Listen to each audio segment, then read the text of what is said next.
Welcome to our live event.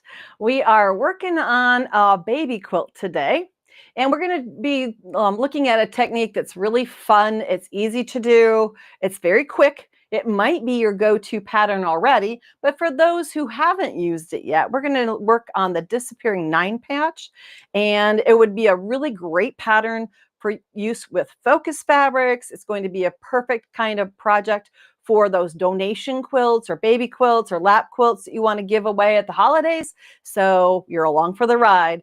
I'm Colleen Tauke, and I'm your instructor for this live event. And the project we're working on today is called Froggy Fun. And I've got a picture of the quilt because I have a good one to share with you.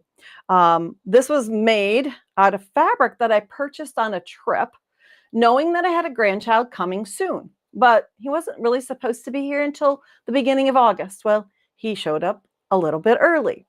And they came to visit this last weekend, and we were sharing all kinds of fun things. And I gave him his quilt. And when they left, the quilt left with him. So it's now across the state. So Granger has his quilt, but Grandma doesn't. So I got a picture to share with you. This was taken yesterday. This is Granger McCoy, our newest grandson. He is number 11 in the crew, and his quilt is made with that disappearing 9 patch project, what we're going to do today. And when I was trying to think of a really quick to put together, I was like, I've done disappearing 9 patch before, but in a little bit more scrappy version. And I'd never done it with just a dedicated 3 fabrics. So I thought, well, that's what I purchased when we were on our trip. And I just grabbed chunks of fabric, hoping that I had enough. That's one of the questions that quilters, and especially new quilters, and we can debate that in the comments today. We've got Karen saying hello from Long Island. Great. We are glad you're here. Let's see. Hi from AZ. Love the Froggy fabric. Yes. When we're shopping for fabric and we have an idea of what we want to make, but we aren't sure what pattern, how much yardage do you purchase? That's the number one question that comes up a lot of times in conversations between quilters. And I believe, I'm trying to remember exactly what I purchased on this. I knew the orange was going to be kind of an accent, so I didn't go overboard when I purchased the orange, but I knew I wanted to use it as binding. So I think I got about a yard of the orange because of that binding factor in there. The green, I think I purchased a yard also of that. And the frog fabric, I decided I liked that one. I didn't know for sure how much I needed. I thought maybe a border too, because the frogs are so cute. I went with 2 yards on that. So it's kind of a, if you like it a little, you're going to use it some, a yard. If you're going to use it more, 2 yards. And if you really love it, 3 yards. That's always been my kind of go-to debate on how much to get a fabric. So you can go ahead and debate on if it's absolutely your favorite and you think I need this piece, how much do you purchase? So is my 2 yard on this one because it was a baby quilt, but do you go as far as 3 yards? That's the question. Now, I purchased this when we were on a trip to Key West. So everything there, their shop was very geared toward water, okay? Fish, starfish, shells, beachy kind of things, umbrellas, mermaids, but I knew it was going to be a boy, so we needed to stay in kind of the boyish fabric. And this frog print was just too adorable. I couldn't pass it up. And this family loves to go fishing. So I'm figuring that Granger boy, he might be catching frogs or toads at some point in the future. So I thought this is a fun fabric with a lot of pop of color to be really enticing. So I've got some left here from my border and my background, or my focus kind of fabric, because that's the one with the novelty print on it. Now, the orange I was going to use as the pop of color and the binding, and it has a fun texture to it. So when you're looking at fabrics, always be aware of looking for, fun textures. This has kind of a dotted line in it. It makes me think of when you drop a stone into the water and you get those ripple effects, like if a frog jumps into the water. So this was going to be one. And I thought, if I have leftovers, it's always a good Halloween fabric too. Now, the green, I ended up using a little more than I thought I would, and this literally is all I have left of the green, is these little tiny pieces. And it's a really strong green. And yes, it's strong in the quilt, but for a kid, I thought color is okay to have that strong green color of the frog. And it has kind of a texture to it. It isn't a grunge fabric, which has that kind of painty look to it, but very similar in its texture. So it kind of reminded me of a little bit of nature there. Now, when I was purchasing my fabric for the top of the quilt, I didn't purchase. I didn't know for sure what I wanted to use as the back yet, but since it is August and it is Iowa, I was like, but this is probably going to get used later for play on the floor, tummy time. He's only a little over 5 pounds right now, so he's probably not laying on the floor too often, but soon. And so I decided to go with a plush fabric on the back. There is an aqua color in there. It made me think of the water, and a fun backing. Plus, this comes in 58 wide. The quilt finishes about 44, 45 wide. So that means I only needed one width of this fabric and I didn't have to piece anything. So kind of keep that in mind, the width of those fabrics out there that are available as backing fabrics. If you're making something that's only 44 wide or 45, you're pushing the limits on regular cottons to have enough to do the long arming, and a plush fabric, that might be the ticket. So that's the fabric that went into Froggy Fun. And trying to think if there's anything else. This is a pattern that really just takes the basics that you have in your quilt studio. Barbara says, hello from Maine. Pat says, hello from Sun City Center, Florida. Let's say that one fast 3 times. Barbara says, good morning, adorable picture watching today from Victoria, Canada. We are glad that you're joining in on all the fun. And Susan says, good morning from Kansas, the Midwest. I guess sometimes I call Kansas more the plains, but we're somewhere in the middle of the United States here. So to get started on Froggy Fun, I decided that about a 6.5-inch square of everything was going to be sufficient to do my 9 patches. I guess one other thing I wanted to show you real quick is this is also a great fabric that can be used with those focus fabrics that you have. And I have some pieces of Christmas fabric, of course. Christmas quilts are always fun to make, to just bring that pop of color into the room or to share with kids, so that maybe they can have a Christmas quilt across their beds too. And I had this little reindeer print that has been sitting. It's quite curated. It's a vintage by now, I guess, but I figured this could also work in this disappearing 9-patch design. It has, some characters on it that won't get cut up. We're going to use this in the bigger squares where the frog print was on the original. And then I found 2 coordinates in my stash of fabrics. I found a solid green that works. And then I found this really fun. And if you know me, I like plaids and polka dots. So I found this really fun polka dot within my stash also, and that would be in place of the orange. So we're just going to pops of the polka dot, and then the green will end up being in the place of, I guess, green for green. In this case, we'll have the dark green bars that will go into that. So everything is actually cut at 6.5 inches. So it's an easy one to remember.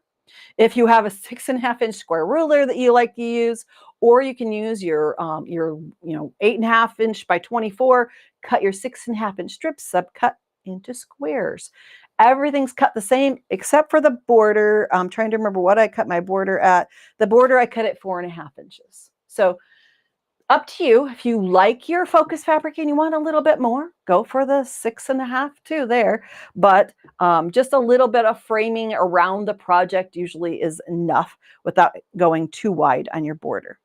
So once you have all of your squares cut, and I guess there are cornerstones on the outer edge too. When I finish this off, instead of having blue all the way around the outside corners, I decided that having that orange pop back in there as a cornerstone just kind of gave it a fun frame there to repeat the orange squares from within the quilt out to the edge. So it does have cornerstones included there. So those would be also cut at 4.5. Okay, now that split 9 patch. Let's go about our business of having fun putting some pieces together. Lisa says, good morning from rainy Wisconsin. Yes, Wisconsin's gotten more rain than their share lately. And we've gotten a lot in Iowa also. Judy says, good morning from Alberta, Canada. We are glad that you're joining in. Bridget's watching from Belgium and in the sweltering heat. We're going for that again tomorrow. We've been doing the uncomfortable humidity and heat here in Iowa. I guess it's supposed to make the corn grow. So the 9 patch that we're going to put together, this is probably one of the very first blocks you ever made in quilting if you took a quilting class to learn the basics. A 9 patch is a very versatile block. It can be used large, it can be used small. It has 9 placements for color, so you can mix up the 9 patch and do different variations. But in this case, we are doing 4 of the focus on the corners. We're going to use 4 of the green on the sides and put the polka dot in the very center. Now, like I said, there's more ways to mix that up. If you liked your focus fabric, you could put that there and just do 2 colors. That's why I said there's so many possibilities here that it really does. I understand why artists do series of things, because they start and as they get going, they think, but what if? And then they do another version, and then another version, and another version. And that's how they get a series of things that have a similarity to them, but just small variations as they move through the projects. Okay, now when I work on 9 patch, what I do is lay it all out, and then I take the center row, right side together against the first one in a column, and I pick them up in sequence, so that as I bring it over to the sewing machine, then I have them in the right order. And I'm going to do chain piecing down through the 3 different pieces, one after the other, so that I don't break thread between. So that's one of the other fun techniques of doing this, because once you have your pieces cut and your sequence ready, you can do, I think I made the quilt top for Granger's Quilt in like one morning. And that's the fun part, especially if you're doing some, donation quilts or charity quilts. It's really about the most efficient use of your time possible, so that you can get as much done as ultimately as use your time as wisely as possible to make as much as you can. And chain piecing really does lend itself well. I tend not to do more than 1 block at a time. I may have them set up next to me to pick up in order, but I tend to just work on kind of 1 block, chain piecing that as I go, just to make sure that I don't get confused of what blocks go where, because the seam ripper is not our friend when it comes to doing charity quilts or donation quilts. Then I bring it back into its place, and I try to have a workspace near my sewing machine, not too far away, and the diagram will give you the arrows for the direction to press your seam allowances. And let's make sure that the iron is warmed up and ready to go. On this, I have to even look to double check myself, I pressed toward the outside corner block. So I'm going to finger press for now, so that as I move it over, it will have kind of a memory already of which direction it's going. Then this one toward the center, this one back toward the corner, like that. There we go. So it's ready to do that nice little press to make sure that everything's laying in the right direction when I get it to the ironing board. Now, remember, you're pressing, you're not ironing. So it is a downward motion to get the seams flat and not distorted, because the last thing we want is to end up with things stretched and not fitting together. Okay, that's the first seam. The second one that we had flipped toward the center. And mind you, yes, sometimes they flip the wrong direction and we have to go back and what I call corrective pressing. We get in a hurry, and as it goes through the machine, it flips over. It's just always nice to have those seams be opposing as we put these together. That, again, adds to that efficient use of our patchwork time. And I am guilty as charged. I and my seam ripper are good friends. We have a kind of a love-hate relationship, but there are times when things do need to be taken apart and adjusted. And then once we lay this back out, everything's tagged together right now, so it's in a big column. So we're going to put the row 3. Now, I tend to work to create horizontal rows. Some people will do it vertically. I think it's just the way our brains are hardwired. Either way will work. And then trying to move this to the machine is always a trick because this is long. What I do is I tack it together. I may have to adjust it later to get the seam allowances perfectly adjusted one over the other, but I put a pin in there so everything stays where it needs to be. And then I fold this like a book and then in half so I can slide this to the machine and everything will be where it needs to be when I unfold it for the next join. So here we go through the first one. It's those little tricks that we learn that otherwise you end up with a square on the floor and you're wondering, I know it was here, where did it go? Why is it not where it's supposed to be? And you're thinking, I know I cut the piece, and you're all of a sudden you find it under your quilting chair. So there we go. Everything's still aligned pretty nice. On to the second one.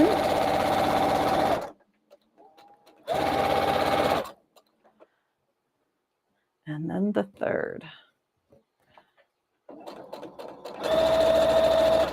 So I'm sure I'm not the only quilter that has a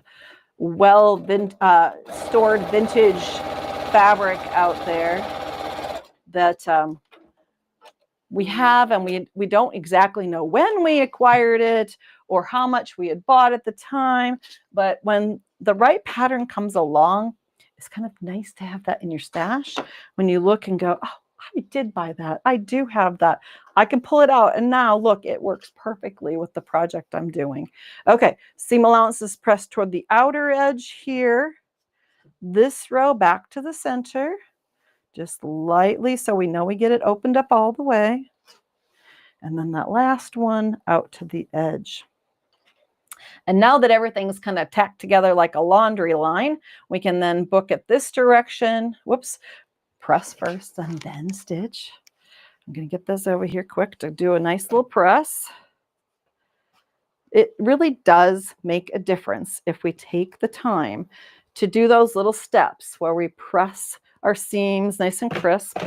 When we get in a hurry is usually when things don't quite go the way we want them to. And then later we're like, I should have just taken the time to do the quick press, and then everything would have laid nicely. Okay, here we go.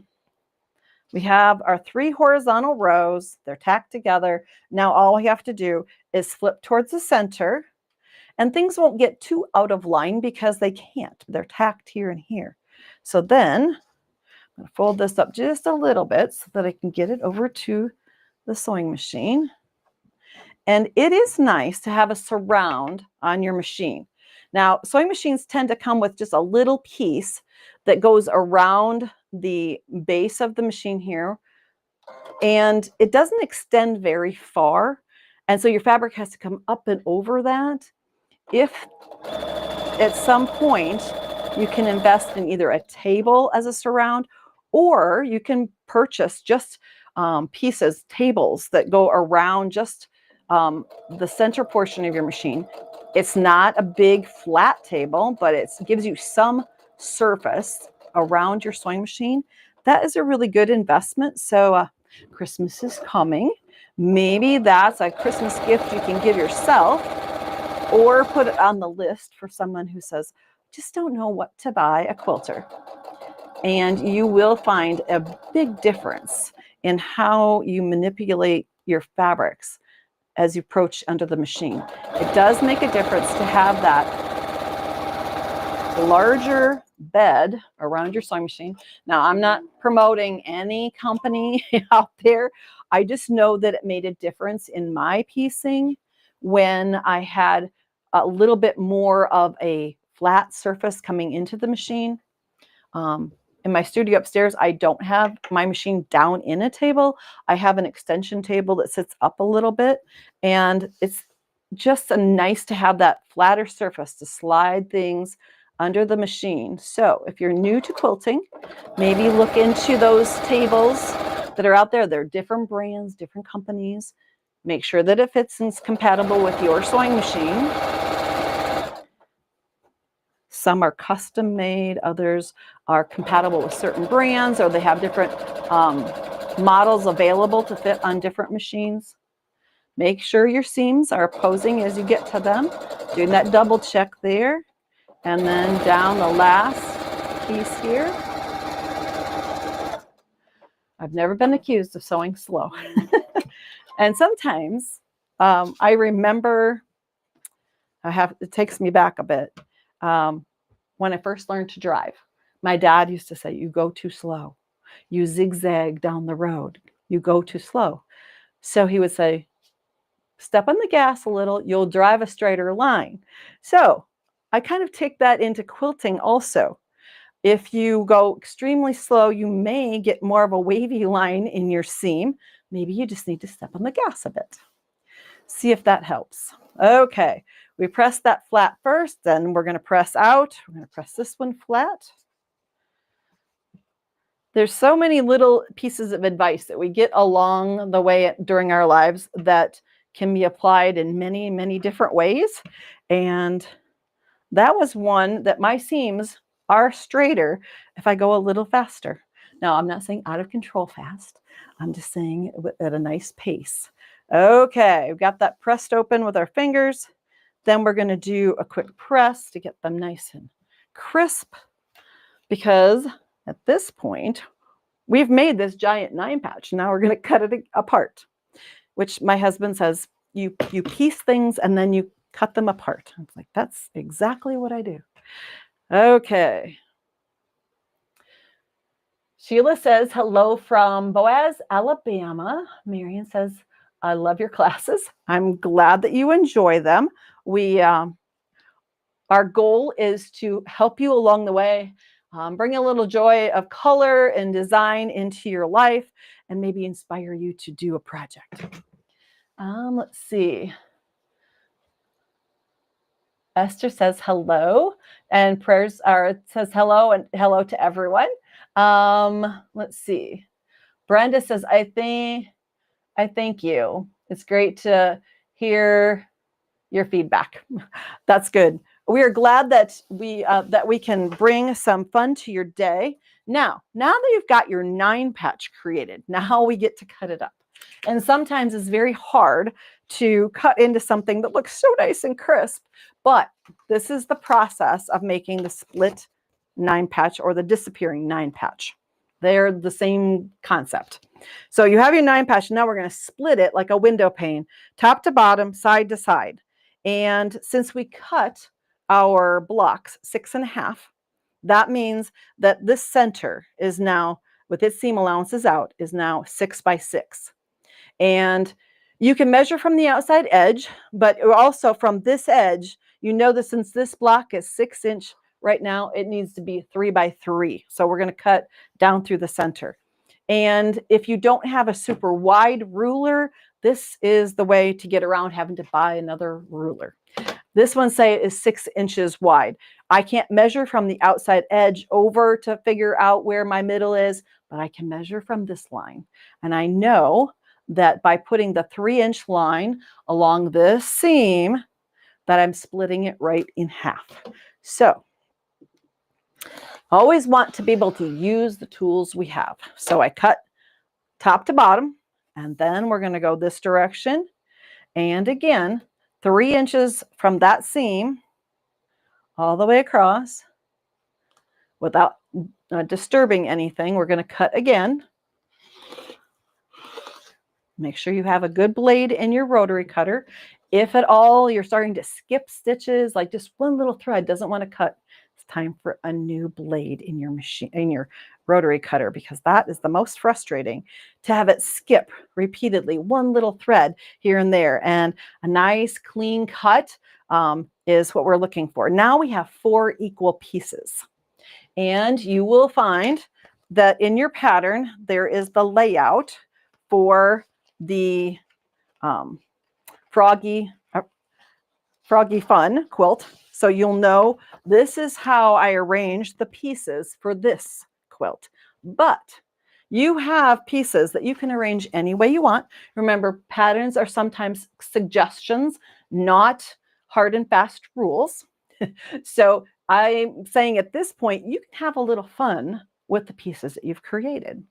And here are 2 other options. Okay, I did this in black and white scale, or black and white, so in gray scale, so that you can see this is the original. Now, I didn't print these off because the pattern was going to get a little long that way. But these are other options that you may find by playing with the pieces. Look how different these 2 quilts look. You can use the exact same 3 fabrics, arrange the pieces differently, and make a completely different quilt. And then a third option. So those are the 3. And by my view here, I see 3 very different quilts. So if you're making donation quilts, you're making charity quilts, you can use the same technique, but you can make different quilts. And you can make different number of pieces also. They could be, you could add rows to it and make it longer as a lap quilt, maybe for a nursing home or someone who's wheelchair bound. So here are some really great options to Froggy Fun that you can create with these simple pieces. Now, in Froggy Fun, when it comes to arranging the pieces, and I had to double check myself when I went to lay the pieces out, because it's very easy to get kind of lost in arranging the pieces. So this is how I went about doing it. And I did use a computer program so I could play with the blocks and their arrangement. But on this one, the focus fabric up, then focus fabric down. And then focus fabric, if you would need more pieces, of course, but focus fabric up, and then focus fabric down. And I literally was talking through it as I went to put my pieces up, down, up, down. So look at the diagram, step back, use the camera on your phone to take a picture before you start putting your pieces together, because it's very easy to flip one block and get the pattern just a little bit skewed in the arrangement. One thing that I did to double check myself when I was working on this was that these 2 little blocks would kiss. So they touch here, they touch here, they go the opposite direction in the next row, and then they go back to that direction. So there is a turn, so you did it right. It's okay, but these little squares in the center portion of the quilt kind of touch corner to corner in different angles, depending on which row they fall in. So that was the thing that I kind of looked for to make sure that I got everything sequenced right as I went to put things together. And then it's simple construction from there. Either work vertically or horizontally. You know which way your brain likes to work. I tend to work horizontally. I do it kind of like the way we read, from left to right, across, join rows, and then join into rows and then join the rows together. The last portion of making this is the border treatment, which is very, very straightforward. But always remember that our seam allowances are 1/4 inch. That's what they're ideally to be. The measurement for the lengths of the borders, they may be different for your quilt. Your piecing is unique as your signature. Double check how long the sides of your quilt are. Hopefully they match. That's the goal, is to be very consistent. But you want to double check the length of the quilt on each side before you cut the pieces for your border here. And you may need to make a bit of an adjustment if it doesn't come out the number that's in the pattern. Remember, that's okay. It's your signature seam allowance. It may be off just a little bit from the ideal, but the ideal is something to work for, but it's not hard and fast rules. So side borders first. Press your seam allowances toward the outer border. Then take those last two remaining border pieces, add the cornerstones to each end, short end, then press the seam allowances toward the center. That will give you opposing seams again. So the seam allowances here go toward the center, and then add your top border and your bottom border in the same manner. And press your seam allowances to the outer edge, and you are ready to work on the quilting. Okay, so Rebecca says, it was nice to open my phone and find a live from while she's in Florida, not trying to sell me. Yep, I'm just trying to bring some beauty, some fun, some creativity to your day. I'm not selling anything. But do remember, we do have videos and classes that are out there at National Quilter Circle and at Craftsy. And there are so many different places you can get inspiration from if you're looking for new techniques, new tools, new ideas to get your creativity kind of jump started. Susan says, thank you for the fun, quick pattern. Kathy says, good morning from Saskatchewan. We are glad that you were here. Actually, I think I might have to make some more of these little fun reindeer blocks and maybe make a table runner. So there are so many inspirations out there. Froggy Fun. Welcome to the crew, Granger. We are glad that you're here and you're healthy. Those baby quilts and those donation quilts, those charity quilts, the split disappearing 9 patch might be the ticket. Thanks for joining me today.